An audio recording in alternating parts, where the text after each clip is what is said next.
Perfect. It's about a couple minutes over. We had a small talk a little bit before, but I want to thank everyone for hopping on our 10th and final installment of our West Coast Referees Rugby Development Series. This has been in conjunction with some of our most esteemed coaches and directors and managers throughout the West. Today we have a very special coach. Not only did this coach at a very high level and have coached a very successful Cal Poly team over the years, he's also refereed immensely as well, and has actually won some refereeing awards and referee coaching awards from his position as a head coach and director. So this is probably like the most model-some coach that we can have on, because he put his money where his mouth is and actually picks up the whistle and does an incredible job at that. So without further ado, I'd like to present James Teseriero, head coach of Cal Poly program. Over the years, it's been really great working with you. You definitely provided me with a lot of great insights and information and analysis throughout the years, especially the games that I ref for Cal Poly and in other ones as well. You're definitely a great asset to have in the refereeing community out West. And we definitely look forward to working with you soon, sooner rather than later, and in all of the upcoming things. So, James, thank you. Welcome. Appreciate you coming on. Thank you, Marcus. Thank you for the very warm welcome and the kind words. And right back at you, mate. It's been a pleasure working with you through my role at Cal Poly. And for those I haven't kind of updated yet, I've actually kind of moved on from my Cal Poly post, very sadly. And I'm still back home in Sydney, Australia, and I've picked up a role here. So I didn't get an opportunity to sign off with all the California refs, but it's been a pleasure, and look forward to staying in touch. And thanks, Marquise, for all you do. I've been in on most of these educational sessions, and they've been spot on. Yeah, so just to provide a bit of background and context, James is not just a Cal Poly coach. He's coached around the world in various leagues. James, you want me to read off your resume, or you want to do it? Because I don't know if I can be nervous. No, I don't think that's necessary, mate. I think all that matters is that I've coached and refereed, and kind of got a foot in both sides of the camp, and hopefully that offers some kind of unique perspectives. Absolutely. So today we're going to be talking about set piece defense, or defending a set piece. I'm kind of answering some questions around the structures, what it looks like in terms of what the teams are trying to achieve, and then more importantly, how can we use that information as referees to best position ourselves, anticipate play, and kind of fix the little nuances so we can have a nice cohesive structured game that has plenty of flow and all of the bells and whistles. So James, I'm gonna go ahead and take it over to you, because you are a really good presenter and you got some great material we're looking forward to seeing. So James, take it away. A lot of pressure. Thank you, Marquise. All right. So we're covering today set piece defense. And I know this works quite well off the back of a presentation Ramsey did 2 or 3 weeks ago, which is set piece attack. And really, to understand what we're trying to do out of set piece defense from a coaching and a playing perspective, it's important to understand what the attack is trying to achieve. And a lot of what we're really trying to do is trying to disrupt them and make sure that they can't get into what they're looking to do from attacking set piece and starter play. So the big theme of today will be disruption. And as a coach, when I'm coaching set piece defense, at every different point of the set piece, we're looking at how can we mess up their ball, how can we disrupt, and how can we make sure they don't comfortably get into their attacking sets. So from my perspective, what the attack is trying to do from a set piece, whether that's a scrum or a line out, is to win the ball cleanly, to deliver the ball from the forwards to the 9 on their own terms. In a scrum, that would be channeling the ball to the number 8's feet and having a steady platform to pass off of. From a line out, that would be getting a clean catch and delivering to the 9 into his pass. The 9's then trying to get clean front foot catch for his 10. So he's trying to put a clean, accurate pass out in front of his fly half, so that fly half can launch a starter play hopefully the attack wants to bend the line or make a line break. And then if they get tackled, recycle with minimal players to the ruck, and then have a quick second phase against a retreating defense. Hopefully that's all pretty straightforward. That's what an ideal attacking set piece has: a line break and a try. But as a coach, sometimes you have to just accept that against a good team, you're not going to break the line from the start of play. Maybe you bend the line, maybe you recycle quickly, and maybe you have the defense on the back foot from the start of play. Working backwards from that, what we're trying to do from a defensive set piece is to disrupt or win the ball. To pressure the nine's delivery is a really big one. To make sure that that halfback is really feeling some pressure and heat as they're delivering the ball to the 10. And most times, if we're able to do that and pressure that 9, we reduce the quality of ball that 10 gets. And if the 10 gets messy ball, then the attacking starter play is less likely to be effective. We're then going to have a look at the advantage line. And the gain line or the advantage line is a very important principle. And the attacking set piece and the defensive set piece often really measure themselves about whether the attack got across that advantage line. And if they did, the attack coach is probably happy. And if we're able to stop the advantage line, then as a defensive coach, we're pretty happy. And then we look a little bit about how we slow down that first ruck, force the attack to overcommit, get a little bit less organized, and get our defense time to get organized on either side of the ruck and match numbers. Hopefully that's all pretty straightforward. And of course, throw in comments or questions if you get them. Okay, we're going to look at, first of all, we're going to have a look at Scrum as separate from Lineout. We'll go through a few ideas, then go to some clips, and then we'll cover Lineouts. From a defensive perspective, if you have a look at the back line here, in all of these clips, the defense is going to be the white and green guys. That's the familiar Cal Poly jersey. The obvious issue, the obvious challenge we have from our defensive back line is the overlap. If our fullback in most parts of the field, in most situations, our fullback will be back to fetch the kick. So if you see here, if their attacking fullback is in the line, simply put, they usually have about a 5-on-4 overlap, and they have about 15 meters of space. There's a 5 meter offside line either side, and the average length of the scrum is about 5 meters. So the space that the attack has to operate is about 15 meters of space. And as a defense, we're really trying to cut that down to limit the time and space they have. But then in doing that, we have to address this idea that they've got a inbuilt overlap. So there's a couple of decisions or policies. If we get up off the line quickly and we can cut this down, it's possible to go man to man. And if we look at that, that's about 4 passes before that overlap is a problem. So against certain teams, we can shoot up off the line, stay man to man, and just focus on line speed, and that can be effective. In Cal Poly, in certain matches, especially if the ball is wet, I just say to my boys, let's just stay man on today, and we just get up there. And if they're able to put together 4 or 5 quick passes against our line speed, sometimes you can deal with that.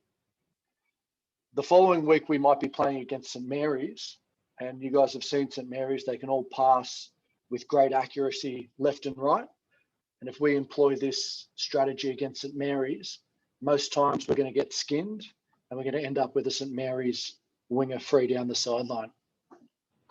So the most common way to address this is once the 10, if the attacking fly half passes the ball early, our defensive 10 would call push, and they'd all go from man on out to the next man out, and you'd hit that attack at about 45 degrees, and one push suddenly means that the the overlap is nullified. Everyone all good with that? Okay, there's a third option, which is jamming from outside to in. And this is a high risk, high reward strategy. So let's I'll show you how that looks. So if we go up and then we jam from outside to in, you're leaving the man that you started on and you're pushing out into a man on the inside. And the South African teams at all levels do this quite effectively. And the big advantage to this is that you're blindsiding whoever's catching the ball. If you have a look at the attacking team, they're all looking to wherever the ball has come from, which is usually the scrum and the person passing to them. So if you can come in out of their blind spot and hit them, there's a lot of advantage to doing so. The obvious risk to this is you've now got a two-man overlap. So if they see this coming and they can shift the ball, we're in a little bit of trouble. Okay, if there's no questions on that, we've got a bit of video to look at some of these shortly. I just got a quick one on that, James. Sure. That outside in tackle, let's say 13 jam into 12 or 14 jam into 13 or whatever. That tackle shoulder, would that be right shoulder tackle onto the 13? Yeah, that'd be inside shoulder. And on this side, that would be right shoulder, like you said. Right shoulder, right? So for me, when I see a lot of these tackles, is that sometimes they're a bit higher because of that shift. Or do you coach that outside guy to go low? Because usually the person from left goes low and person on the right goes low, person on the left goes high. Correct? Yeah. Well, we're trying to do one man, like these are generally one-on-one tackles here. So like there's situations where you'll do, like you might get a two-man tackle, in which case the inside guy would go low and the outside guy would look to make impact or wrap the ball up. Perfect. But on this outside to in, it's kind of high risk. So for this to be effective, you've really got to put the ball carrier onto his back, and you've got to affect a tackle that can probably lead to a turnover. Because if any of you miss, that's a line break, and we're into a bit of trouble here. So if you kind of shoot up and disconnect, or if you miss your shot, the attacker's made a line break, and you're in a bit of trouble. Perfect. Thanks. Cool. Okay, from a coach's perspective, we're also looking for, like, we've just looked at the back line at the moment, and what the forwards do really dictates the platform for the attack and the defense. So again, here we're the good guys in green and white, and we've been fortunate on the engagement to win the hit, push them forward off the ball onto this engagement, and my defensive scrum here has marched forward about 3 or 4 steps. This creates a couple of really meaningful advantages, because our backline can then move forward. Every time our scrum takes a step, our backline can take a step.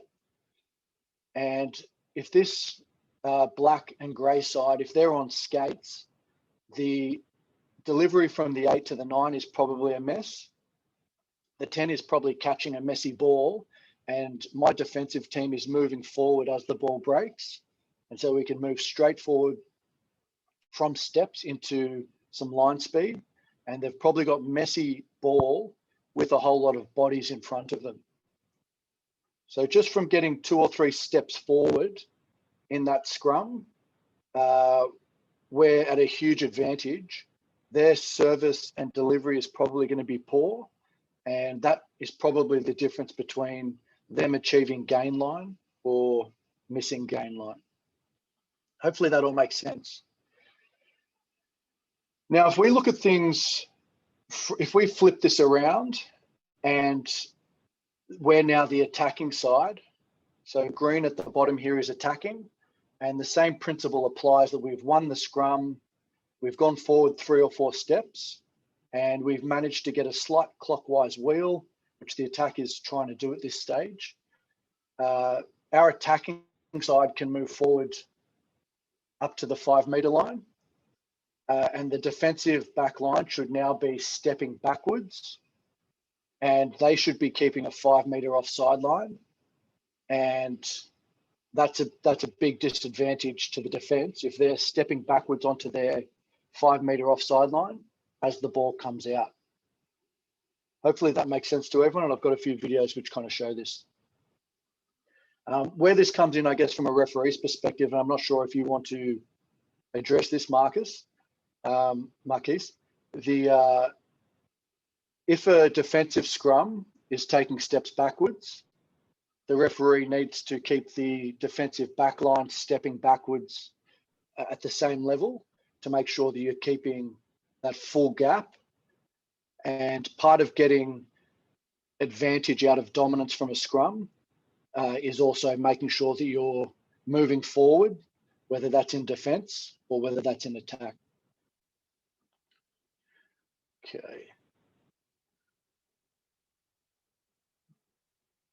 Okay, so we've got, this is a Sydney club game. We've got Newcastle here on the right. We've got Gordon here on the left. Gordon have been dominant for most of this game. And you'll see that the scrum is taking steps and steps and steps. It's taking about 5 or 6 steps forward. So what this means, in theory, we can't see the Newcastle defensive line, but they should be stepping backwards at every step that the scrum takes. And the attacking back line from the team on the left should be able to catch this moving forward against a retreating defense. So I can kind of see from here, you can already see the defensive fly half with his hand here. So he hasn't moved. That's probably not 5 meters. He probably hasn't been kept back by his AR. The AR's on the attacking side. Do you want to address that, or we can just have a look? See this, this defensive back line on this delivery, they should be stepping back to an offside line, and then on the break, they should be moving forward, and that should provide dominance from the scrum, which the Gordon side certainly earned. Yeah. So from a refereeing side, I think Tig alluded to this in the chat. Yeah, it's pretty much never enforced. Yeah. And at any level. I mean, you just don't see it enforced at any level. Yeah. So I think from the coaching perspective and the collaboration perspective, let's say with the D1A competition, at least, this would be a good form to address. This is similar to, I would say, like not straight putting it into the scrum. So if it's an issue for the coaches and all the coaches kind of agree that like, hey, we really need this enforced to promote X, Y, and Z, I think that's something really to take into consideration with the referees, so we can start enforcing that bit of a law. Yeah, I remember. So go. But a quick one, Tig, if you want to address it. Yeah. I think, James, I'd also like to hear you address one of the things you didn't list is that especially in the scrum, both teams are sometimes actually playing for a penalty, which puts enormous stress on the referees. And I'd just like you to address that at some point. Yeah, there's no question. I think the referee's in a really hard position where if you blow an early scrum penalty, in some occasions you create an incentive for the scrums to go badly and for teams to try to sneakily infringe and drop scrums. And if you just continue to reset the scrums and don't award a penalty, then the game doesn't flow, and whoever's assessing you gives you some red crosses. So it's a very, very hard one, but there's no question that there are certain teams. I actually find in Australia, we don't really have a culture of scrumming. So the ball generally comes in and out very quickly so our backs can use it. But in different parts of the world, certainly, like I watch Northern Hemisphere rugby, and the ball will just sit under the hooker's leg, and whoever considers themselves the stronger scrum will sometimes just keep the ball in there, and eventually, hopefully, other team's shape will fold up, or one of the props can manipulate his opposite man into a drop, and they're absolutely playing for a penalty. And then you also have some engagements and some angling on the engagement where you're trying to disrupt the opposition prop illegally and mess up his shape or his bind. And better referees, obviously like the ones on this call, identify that pretty easily, and you've got a good checklist for that. I don't know if that answers your question or poses more questions. I don't think that's ever easy, though. That's No. And whether to penalize or reset is such a difficult one, because penalizing it creates an incentive for more scrums to drop. Not penalizing it, I guess the team that's infringing may feel like they've got away with something illegal and continue to push the boundaries. And I think in every area of the game, the players are always trying to gain an edge over the opposition, and in certain cases, the referees. So if you allow certain behaviours without penalising them, you're probably going to see more of those behaviours. Again, more questions than answers. If you got the questions, make sure you put those through the chat. Okay. Okay. And Marquez, you can just shout those questions at me as we go, if that's all right. Cool. Okay, we'll have a quick, without getting bogged down too much on it, we'll have a quick look at left side scrum against right side scrum, because from a coaching perspective, there's some very, very fundamental differences between scrums on different sides of the field. If we have a look here, we're now the blue team. So I'm looking at the defensive scrum from the blue team's perspective. If we have a right side defensive scrum, like we've got in this situation here on the left, I'm trying to, as a scrum and as a coach, I'm trying to encourage my players and my scrum to do a slight clockwise wheel. And what you'll notice here is once we've done that slight clockwise wheel, there's 3 or 4 different advantages to my defensive side. The feeding halfback, instead of being here to pass to his 10, is now about 3 or 4 meters away and is now got a longer pass to the 10. You'll see this clockwise wheel also puts my defensive number 7 significantly closer to the attacking number 10, which is a huge advantage, as you can imagine. From most situations from a defensive scrum, this 7 is only half pushing and half contributing to the scrum. He's making eyes at the 10. And if you can get a slight clockwise wheel, he's now considerably closer. And as soon as that ball comes out, in combination with that long pass, this defensive 7 is right out onto the attacking fly half, again, with that idea of trying to disrupt their ball.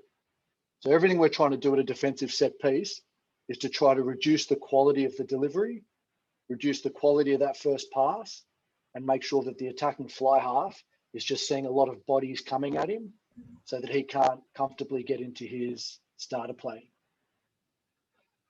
What I try to do, and this is done differently at different places, is on this side of the scrum, if I can wheel this clockwise, I'm going to ask my defensive 9 to transition to the number 8's feet and then get in field.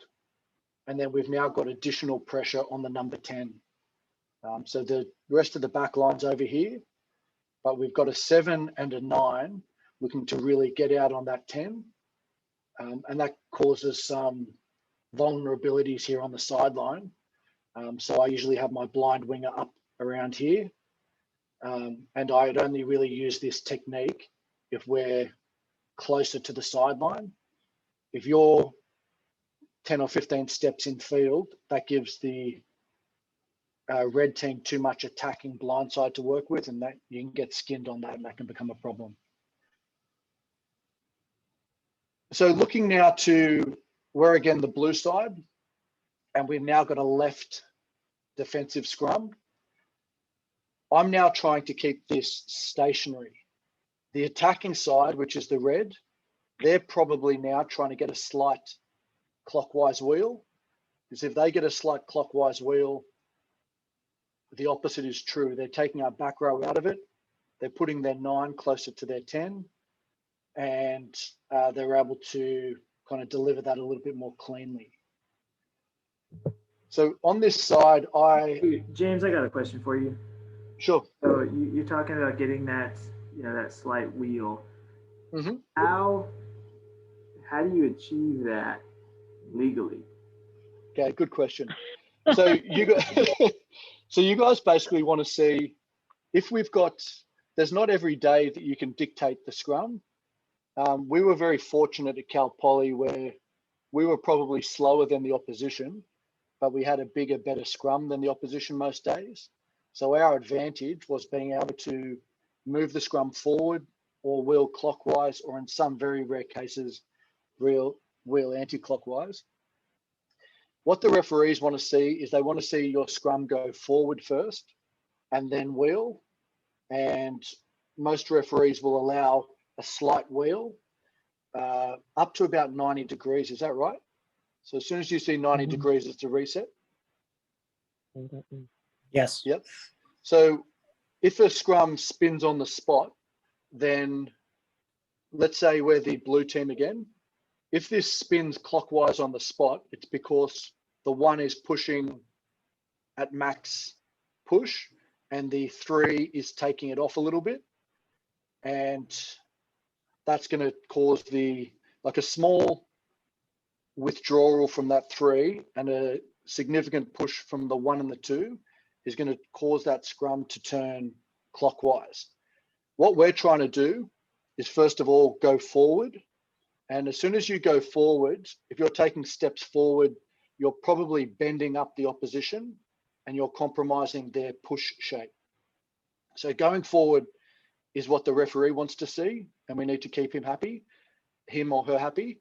And then it also, once we've taken 2 or 3 steps forward, you're probably approaching less resistance, and you can now manipulate the scrum left and clockwise, or to a certain extent, anti-clockwise. Does that answer the question?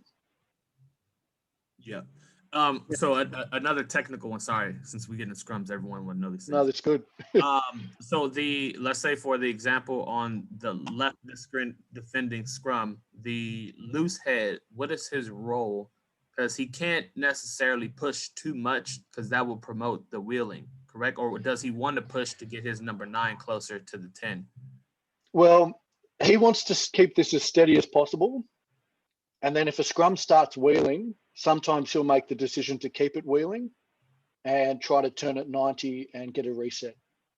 But like a good team here, the red team would understand the context of where the ball is and where the set piece is. So his forward pack are probably trying to keep this as straight as possible, like we're trying to do on this side. This is why the tight head prop is such an important role, because he's kind of the rock of this scrum. And if the other team is trying to wheel and your tight head is strong enough in their position, that can prevent that forward momentum from the 1 and the 2, which causes the clockwise action. There's an inherent advantage to the 1 and the 2 double teaming a tight head prop, and a 1 and a 2 double teaming the tight head prop. And that advantage is what causes a natural clockwise rotation. And it's only a very, very dominant scrum where a tight head prop can get right side up and dictate an anti-clockwise rotation. Possible, but rare. Does that answer? Absolutely. Cool. So the big thing we want to take out of this side here, we're always trying to disrupt. So I get my defensive 9 on the feed to follow all the way to the ball and treat the ball as an offside line. And what this allows now, this number 9 is not able to make a flat pass to the 10. The 10 wants to catch the ball on the fly to make a pass or 2 and bend the line and achieve that advantage line. What this little pocket position results in is a deep first pass, and that sets the defense back another couple of meters, and that allows our defense to come up and take some of that space and try to win that imaginary line. I've got a couple of videos for this one too.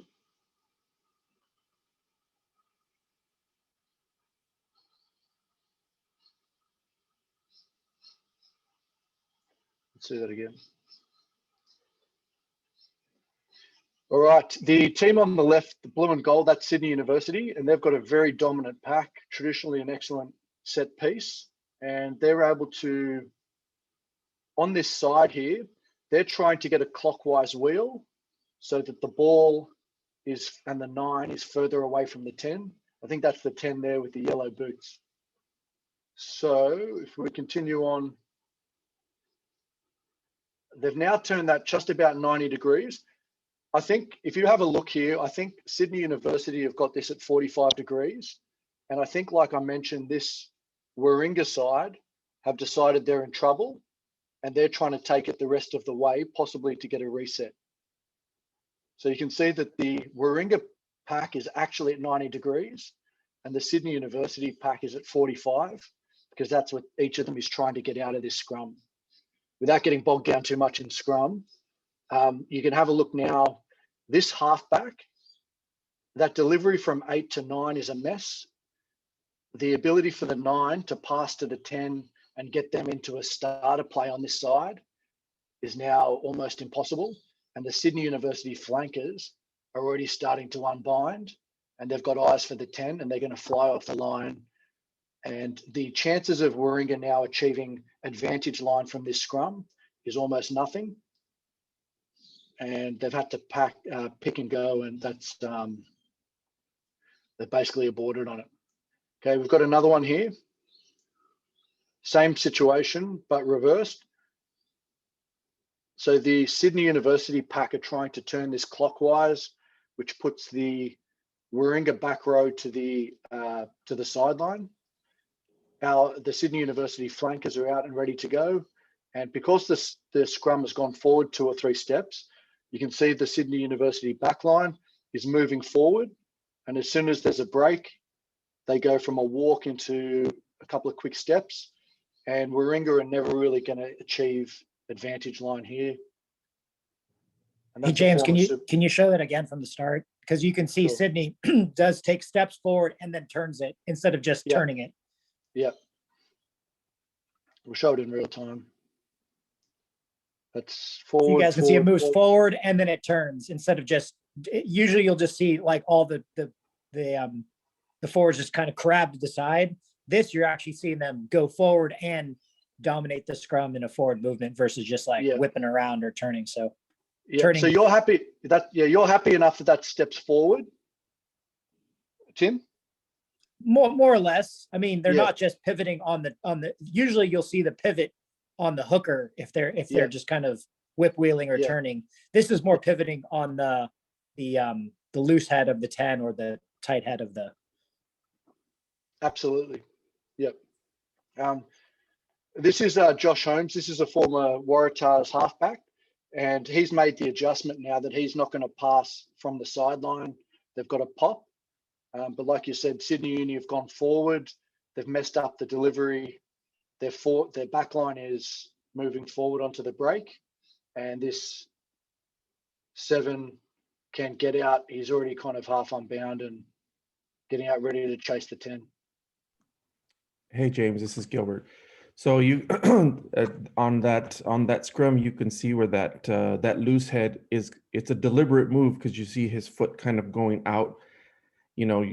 So that way you can tell if this is something deliberate. So if you play it a little bit, you can see his left foot kind of, okay, I'm going to step out a little bit and a little bit. Yeah. So it's a controlled movement, because he knows, because he's going to go, says, all right, I'm going to take my foot out just a little bit, just a little bit. I think that's the one you're talking about. Yeah. So the loose head is because it's a controlled turn, as opposed to like, oh, I don't know, I'm falling that way. So no, I want to go that way. So, and then everybody's bound. That's the key. If everybody's bound and in unison, obviously, the optimal results comes out. Yeah. Good point. Somehow we've made this a Scrum seminar, and that wasn't my intention. So no, this is all good chat. No, well, the thing is it's as far as a referee standpoint, you're looking at like, well, is this luck or skill? Yeah. Like, is this something that was done deliberate? Everybody's bound. This is, and so you have to kind of the borderline between intent and and like falling into that, and it's potentially unsafe. For sure. All right. Since we did make this a Scrum seminar, referee, I hate to go there, but on this clip here, yeah, you have a ball right at the 5. Go to the defensive loose head side, so you can see these things much clearly, and also get yourself to the next phase without having to jog that extra 10 meters. So you're talking about this one here, Marquise? Yeah, that one and the last one. So okay. Yeah, the last clip, he's right on the 5-meter line. So have your AR right there helping you out with the put in and the halfback, and then also get yourself to that defensive loose head side, because we know he has to disrupt this scrum, and he has to all incentive to push in and out. And you can see that much more clearly versus sitting on this side. But don't want to make this a Scrum thing, but all right, let's go ahead. No, that's good chat. Okay. So this is more Scrum chat, but this is also important to understand as a refereeing perspective, is that there's a inbuilt advantage to the defensive scrum, because it's now mandated. I know the game management guidelines for USA Rugby last year said that the attacking hooker must strike at the ball. The Australian game management guidelines were just released this week, and they also mandated that the attacking hooker must lift a leg to strike at the ball. What that creates is a situation whereby the defensive scrum has an 8-on-7 push, or perhaps as much as like 16 feet on the ground against 14 or 15 feet. And that's a very real advantage. If the defensive scrum can have a look at the strike, as soon as the leg goes up to strike for the ball, you'll hear a call and a communication, and there'll be a shunt, and they'll try to exploit that vulnerable moment where the attacking hooker is lifting his or her leg off the ball. What you sometimes see, and in this game which I cut, the Sydney University scrum was dominant in most occasions, but both defensive scrums were dominant, if that makes sense. So both defensive scrums were able to disrupt the opposition attack scrum. And I'll show you how that looks from this side. And is there volume on that, Marcus? No, there's no sound for the video. There's not, okay. Okay, so what you would get, if you could hear the sound, on the engagement, there's steady pressure, and then there's a feed, there's steady pressure, and on the moment that the Sydney University hooker lifts his legs, you hear a very loud "and now" call, and you hear 3 or 4 of their front rowers or tight 5 calling "and now," and that indicates that the attacking hooker has lifted their leg to strike for the ball. And at that very moment, you might even be able to see it. So, and now, and Sydney University's shape is compromised. Warringah recognized that, attacked that, and they've turned that clockwise. So we won't turn this into a Scrum presentation, but it's important to understand that there's an inbuilt advantage to the defensive scrum. And the theme of this is trying to disrupt the attacks set piece. And that's one of the best ways to do it, is to really push them off the ball. Okay, conscious of time, so I'll get ahead. Once the ball is out of the scrum, I will have a look at the top first of all. As a coach, our first priority, once the ball has hit the attacking back line, is line integrity, which is a fancy word for connection. The top diagram here has the 10, 12, 13, and winger working as a unit. And for the teams I coach, we've got those 4 players. We consider those guys a unit, and connection between that unit is more important than line speed. Once you have that connection, line speed is the next priority. So staying connected and then getting up off the line. And we have an imaginary rope through our unit. And if they're staying connected, they're consistent north to south, and there's about equal spacing east to west. And then very importantly, inside the 10, we talked a little bit about the 10 leads the defensive back line, and they can either go man on and straight up, or very commonly, they're all pushing out. And if they're all pushing out, there needs to be a chain on the inside, which is usually the 7, the 8, and the 9. And that 7, 8, 9 chain would be in different orders on different sides of the field. So on different sides of the field and with different policies, maybe the 7 gets out earlier, and then the 8, and then the 9. On other sides of the field, the 9, then the 7, then the 8. But either way, those 3 guys have got a very, very important role inside the defensive 10. And that defensive 10 needs to be able to push up and out and allow anyone to head back inside. And he knows that if we send somebody back inside, there's a chain of 3 good defenders there, ready to chop, ready to poach. And if a attacking starter play heads back inside that 10 against us, we're really happy because that's a good result. We've got good coverage and we've got guys who can steal the ball.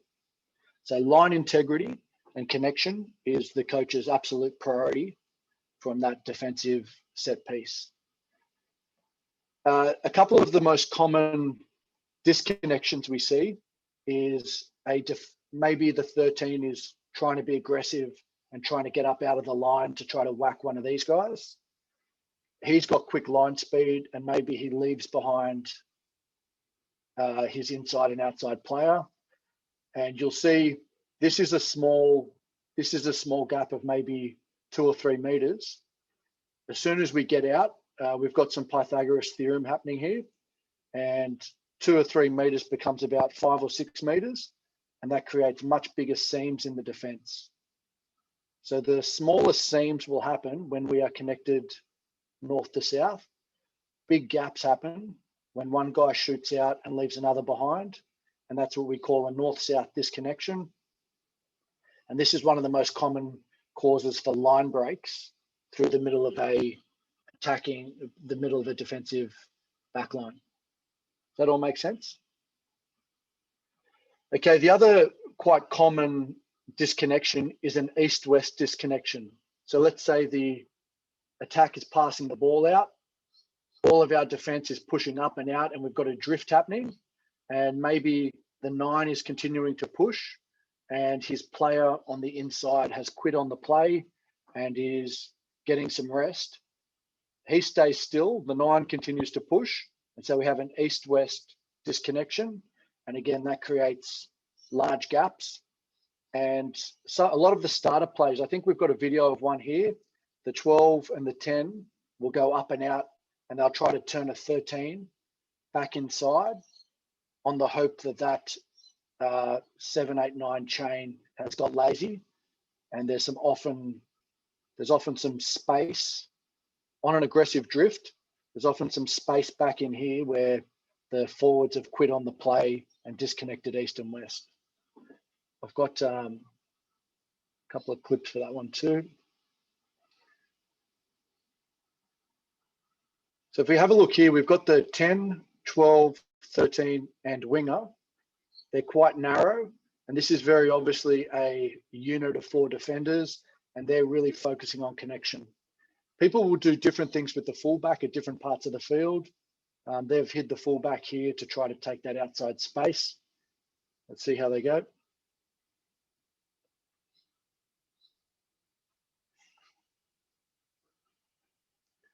The defensive 9 transitioning to the number 8's feet, getting infield. Line speed's good, connection's okay, and they've managed to force a turnover.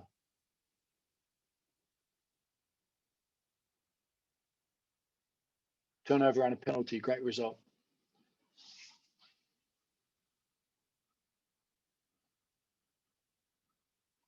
Okay, you can already see we've got some north-south disconnections. Some line speeds quicker than others. And we also have, if you have a look here, we've now got an east-west disconnection. So I'd look very, very carefully, and I think they do this. I think Gordon recognize and they send a player back on the inside. And I think the attacker slips, otherwise the defense is probably in a fair bit of trouble. I'll show you that again at real speed. So have a look at the 9 get across in support and look at the gap back on the inside. That's a classic east-west disconnection. And if that attacking 13 didn't slip over, he probably would have had a line break and a try.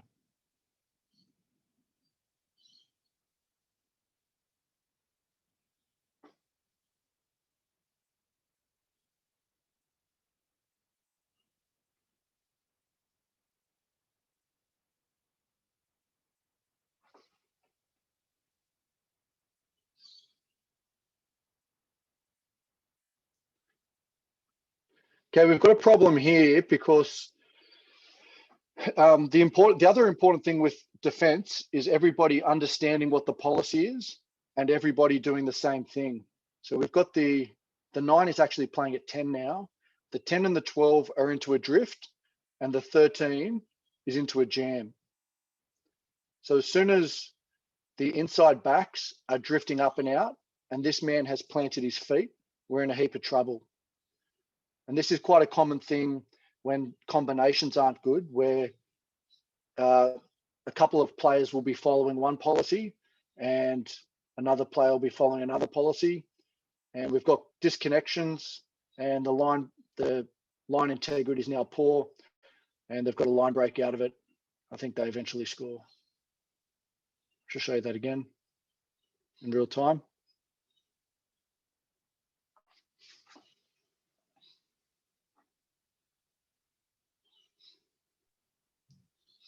So as we looking at this, James, Yep. 4 to 43 to 7, I take it that the green team, the green and white, probably had slack defense all day because of this.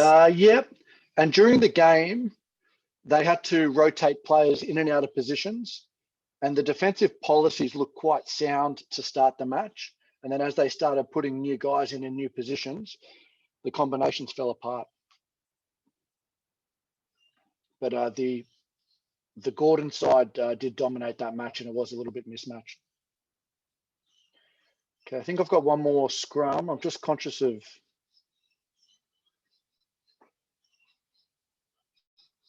time here. So I think this might be early game, and I won't show this. I think this is a situation where the halfback gets pinned on this side of the scrum. The defensive winger is not in his position.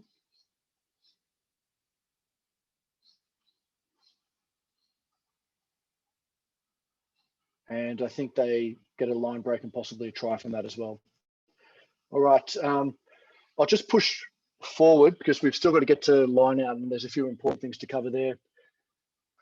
So a couple of times we've talked about advantage line, and I'll just show you a few points about why that's so important for the attack and the defense. The advantage line or the gain line is that imaginary line that goes across the field from the mark of the set piece, whether that's the mark of the scrum or the line out.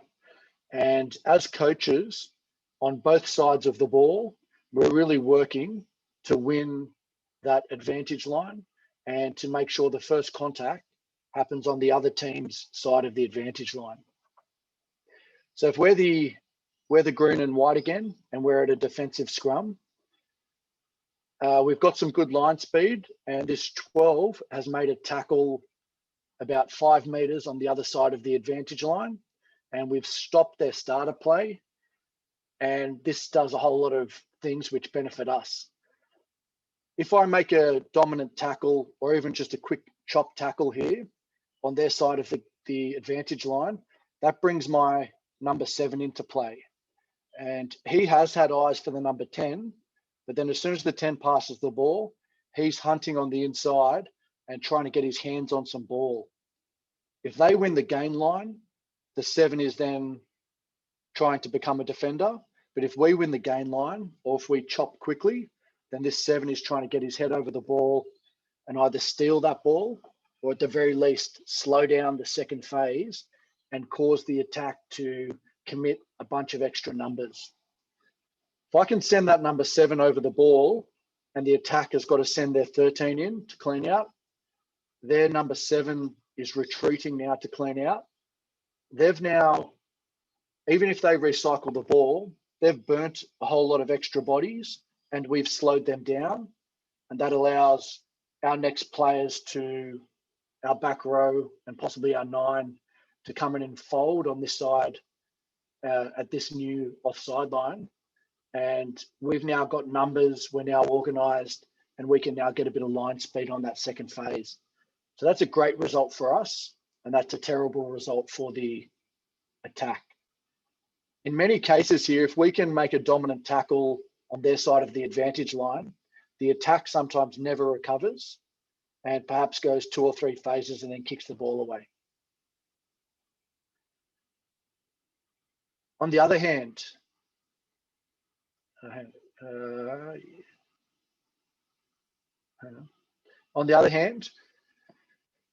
maybe the attack gets a good platform, accurate passing, and their center manages to crash the ball over the advantage line. The attack is now greatly advantaged and our defense is now reeling and we're struggling. If they've bent the line, most often it's taken 2 of our defenders to bring them to ground. If we take 2 to bring them to ground, we probably concede that ruck, and they maybe only need to send 1 player in because they've got such an advantage of that breakdown. They can send 1 player in and recycle quickly, and their attacking back row is now running really efficient lines in a straight direction forward into a fold. And maybe their 10 gets around the corner quickly, can play flat at the line with quick, clean ball. And he's got options inside, outside, because some of these outside options haven't had to hit that ruck. And we're now reeling. From a defensive perspective, if they bend our line and they have a midfield ruck, this new advantage line becomes a massive problem to us because they've got 3 or 4 numbers, maybe more in attack. And we've chewed up a couple of defenders. And we're now trying to fold our back row on a long retreating line around this ruck to try to set up ruck defense on that short side, on that new offside line. And by the time these guys have got around the corner, this 10 probably has the ball in his hand, attacking the line with options inside and outside.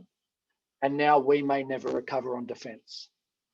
So as a coach, whether we defend that game line really dictates the next 3 or 4 phases. If we can make a dominant tackle, our defense is looking good. If they bend the line, we're in a heap of trouble from that second phase and we may never recover. All good with that? And just quickly, I won't spend much time on this, but this is how our backline defense tends to look. We have the 10, 12, and 13 as a unit. There's different policies about what they do, but we give the attack this outside channel, and the fullback tends to sweep that way, and the blind winger tends to sweep into the fullback spot. So we've got coverage through this unit. We've got coverage on the far edge, and then we know that everything inside the 10, if we send them back inside the 10, we've got a chain of 3 defenders, and that's a great result for us. All good? Okay, we'll move on now to line out, and I'll try not to cover too many slides because the clips probably show better here. But what we're trying to do, the big dilemma we face with the line out is that there are varying numbers of forwards in the back line, and there's 20 meters of space. So that if the attack gets clean delivery from line out to the 9 and the 10 gets into their starter play, they've got about 20 meters of space and possibly a couple of forwards in this back line that we have to contend with. And again, that makes defending this advantage line a little bit more challenging, simply because they have more time and space to use their options. They can manipulate the defense a little bit better, and they probably have a couple of big forwards trying to isolate defensive backs for that carry. Policies are more or less the same. 10s, the back line has the unit, fullback goes to the edge, and then the hunt chain on the inside here might be the 7. What you're seeing more often in a defensive lineout is the halfback in the hooker spot. So that's the throwing hooker, that's the non-throwing hooker. We'd usually put a halfback there. We'd usually put a forward here in the halfback spot. And there's some advantage now. We're obviously trying to challenge that line out, but if they get clean line out ball, I'm trying to get my 7 from this spot all the way out here. And he's trying to leave as early as he can and put some heat on this 10. We still prioritize connection. The back line are connected. The 7 doesn't shoot out too much. They're connected to the back of this, whoever the back lifter is. And we still have that chain of help on the inside of the defensive 10. And then this goes without saying, but the most fundamental thing you can do to disrupt a line out when you're defending is to get somebody up. So on this scenario on the left here, if we stay on the ground and we don't get a lift and a challenge, the attacking line out, the attacking hooker has got a massive target where he can throw the ball. And if he throws the ball anywhere in that huge area, the attack is probably winning the ball. Anytime you can get a lift and a challenge, even if you can't get all the way on the ground back to the lifting pod, anytime you get up in the air and you put hands up, you're shrinking that target and you're making that a more difficult throw for the hooker, and you're also bringing the referee into it. I think it's safe to say that the referees are stricter and tighter on a straight throw if there's a contest, and a little bit more lenient if the defense stays on the ground. Is that a fair comment, Marquise? Yeah, that's excellent. Yeah, and I think that's very reasonable. If the defense can't get a challenge organized, we reward the attack and we give them a little bit more leniency with the straightness of throw. And the hooker's got a huge sweet spot. And if we're looking at this from a perspective of trying to disrupt, the most disruptive thing we can do is simply get somebody up at the right time at any area of the line out. So even if we've got our tallest man at the front, if we can get him up and get his hands up, that shrinks the target for the attack, brings the referee into play. The referee will now adjudicate on straight throw, and that really reduces the margin for error for that attacking side. And that's the most important thing we can do to disrupt. All good with that? I'll show you how that looks.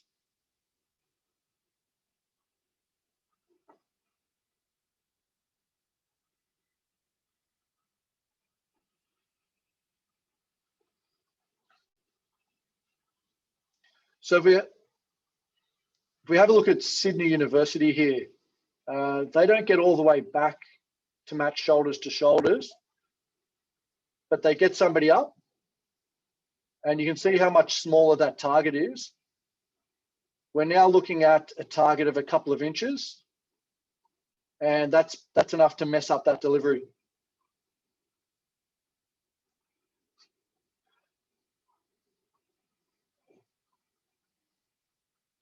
This is the very next line out, and the hooker now understands that Sydney University are going to get a challenge on every single line out.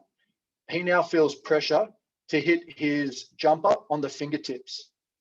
The hookers are very aware of what the defensive line out's doing, and he now has a very small window to hit.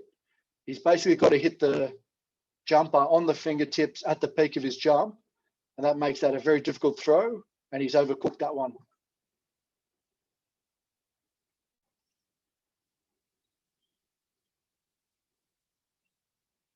And there's a lot of different ways to create pressure, isn't there? Can you hear what Sydney University is doing? You don't have sound on that, that's okay. this hooker's taking a little while to throw in. So every single player, even the wingers, are starting to scream at the referee. And of course, they're not trying to influence the referee. They're simply trying to increase the pressure on this hooker. And this is the very next throw in the same sequence. So he's had one kind of messed up. The next one he's overcooked. He's now taking his time, and he's got about a dozen Sydney Uni players screaming at him.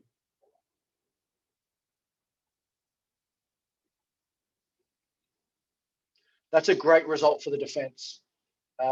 Warringah's won the ball. They've got possession, but that's about as messy as, well, there's messier, but that's a very, very messy possession for this number 9.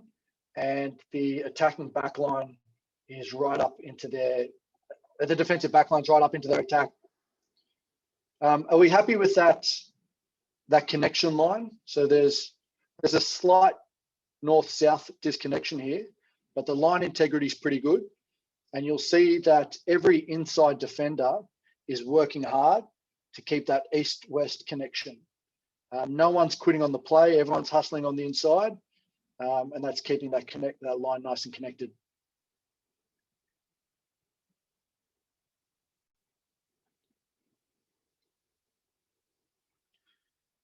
We talked about everything that happens in a good way from the defensive team if they win the gain line. So the defense has won the gain line here by about 25 meters. They've managed to slow the ball down. Warringah have got to commit a bunch of men to recycle, and the defensive ruck, the ruck defense now gets very, very organized. And as soon as that ball comes out, they're well placed to shoot up off the line. And if you're the attack now and you have retreated to recycle ball, and you look up and you see that defensive line, there's probably not a heap you can do, and your attack may never recover.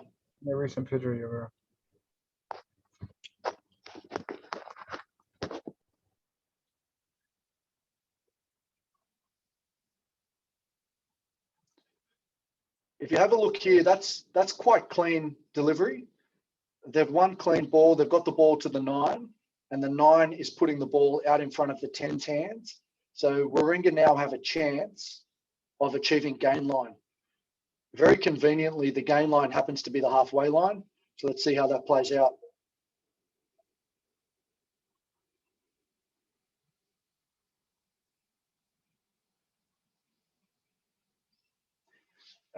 The line speed was excellent from Sydney University. The connection was excellent. And what really made the difference to this gain line was the accuracy and the quality of that shoulder shot. The point where this contact happens is the point where the man is on the ground and the ruck happens, which means we've made impact. We've put the guy onto the ground, and the defense has now folded. That's only about a 2-meter gain for the defense, but that's made a huge difference to how many attacking players they've got to commit and how well organized our defense is from the next phase. Let's have a look in real time.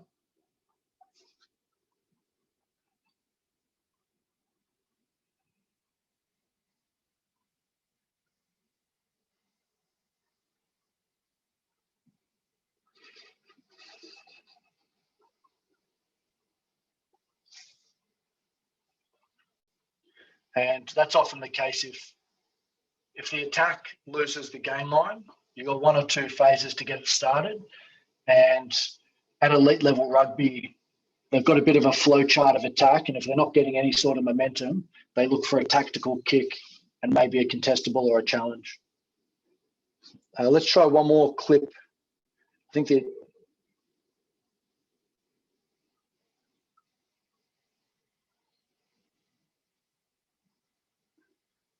if we have a look at the Warringah defensive line, the line speed is good, but that's at the expense of connection. You'll see that that's quite a significant north-south disconnection. Sydney Uni have got a forward or 2 in the back line, which has caused a condensed line and a lot of concern through the midfield here. And I think Sydney University recognised that the space is out wide. And they've probably got a starter play which can either hit middle or play out the back. And they've identified their space out the back.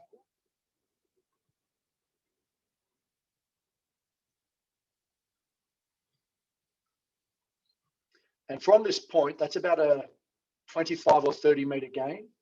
The defense is scrambling and the defense never recovers.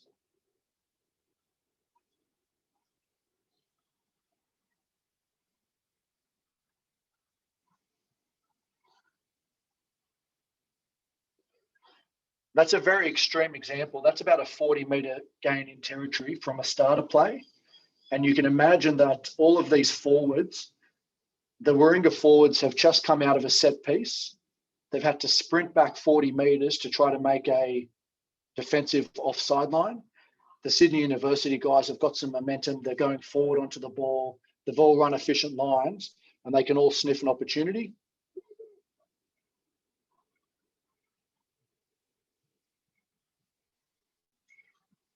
And that's a very flat pass. I'll just show that one more time.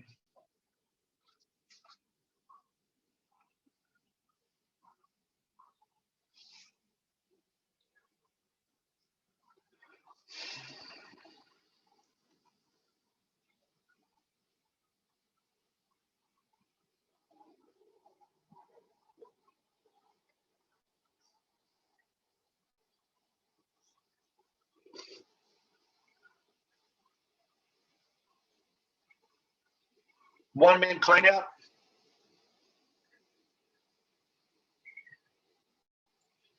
Okay. All right. I'll just quickly wrap up and then we can have a few questions as we go. When I'm coaching my defensive teams, the defensive set piece, like we've talked about and looked at, is so important. Trying to disrupt the ball and try to mess up the quality of the starter play is everything. So I give my players a bit of a cheat sheet about what we're trying to do at every stage. And this basically just goes through everything we've covered here. There's different plans to strike on the scrum, getting a challenge up at the lineout, understanding where a scrum is to wheel clockwise or to keep it straight and get defensive 9 pressuring the ball. And then a couple of different strategies to make sure that the attacking 10 has messy ball and looks up and sees bodies in defense. And then that competition for the advantage line comes out of line integrity, line speed, and strong, accurate shoulder contact. And then if we've done all of these things well, defensively, we've got a chance to disrupt the second phase because we've caused the attack to overcommit. We've folded defenders and we've got time to set a defensive line. So we always talk to our players about disrupting in defense, and we can just say, there's a plan. There's about a 12-point plan with some detail about how we're going to mess up the opposition's ball. That's me, Marquise. Any questions? Man, that was as thorough as it gets. That's definitely one I'm gonna have to revisit and take those notes again. Open it up to anyone else with any questions. I have a comment, I guess, from how we can use this. I know Tig has always hit us on anticipating what's going to happen next. So if from the set piece, I never realized how important this was, because it seems like whoever wins that set piece, it's going to dictate the next few phases of who's going to be under pressure. And that's just something I never realized. So no, I really appreciate that, James. My pleasure. There's so much that happens after the set piece, after the ball is out, which kind of dictates how the rest of the next possession is going to go. But the quality of the set piece and what kind of ball the attack gets out of it's a big one. But Hey, Jacob. Yeah, I think it's important. Hey, great insight, James. Especially from the players' coaching perspective, and I think as referees, we need to kind of transition that, right? So off of a set piece, who has the upper hand or who has the momentum, and that's going to dictate the things that you're going to have to focus on, right? If a team is flat, an offensive team is flat-footed, you're really going to look at what is pressuring them because they're trying to, gain the upper hand. And, if an offensive team is on the front foot and they're really rolling downhill, you have to look at how the defense is trying to, take advantage or get another advantage. And so it'll help you just have a small understanding of what you should be looking at more carefully when you understand kind of these principles that James talked about. So thanks, James. It's really good to hear these things and remind us all of this stuff. My pleasure, Tim. Yeah, the last thing for me is with all of this in mind, especially for some of the newer referees, this should helpfully help you with your running lines, initial positioning.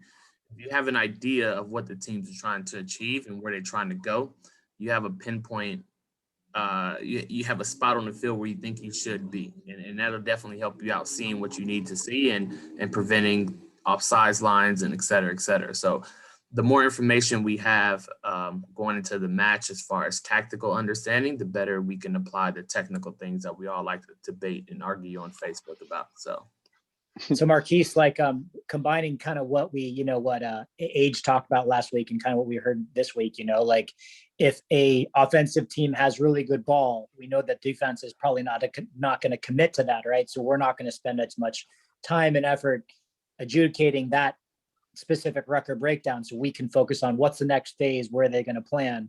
But if the set piece goes bad, we probably want to spend more time closer to that ruck and being a little more diligent about what's going to happen, what's the next move, where are they going to go. They're probably going to pop to the forward. So putting those things together, what Age talked about, first two phases of the ball are typically very set. You have an idea of what's going on. So defensive teams are probably not going to commit to that. So we don't need to spend as much time on that. But obviously things are going to change, and so trying to put all this stuff together is really interesting. And that's just the point right there is where the teams are going to commit, because we need to be at the breakdown when they contest the breakdown. If we know that the defenses are not going to contest the first two phases and we can see that before it even happens, we can just roll straight through that jockey position and move on to the next phase. And that's going to make you look incredible as a referee. The coach is going to love it. The referee coach is going to say, man, you really anticipated that. You like, yeah, I've been watching these development series, but it'll definitely put us in the position to where when we do need to make a suggestion or yell at a player or whatever, we right there in anticipation. So players love it. Coaches, James will definitely appreciate it, and we definitely won't get caught on the cold side of the ruck just screaming at a player who has no influence or impact on the game at the moment. So definitely don't want to take too much of everyone's time. And James, that was a wealth of knowledge and like really, really thorough. I could definitely see why Cal Poly did so extremely well over the years, and as well as everything that you touched seemed to be successful. So very detail oriented and it's perfect. Appreciate it. Definitely a great way to end and wrap up the series. Anything else from any of the counterparts from the West or the East or anyone? No. All right, James, appreciate it. That was it. Thank you. That was fun, guys. Thank you. Fantastic. Thank you so much. Thanks, James. Appreciate it. Thanks, My pleasure. And Thanks, James. if you in the group, you know who you are. Just stay on. But James, I know it's early in the morning. You deserve that coffee. Go ahead and grab another one. Cheers, guys. See you, mate. See you. Thanks.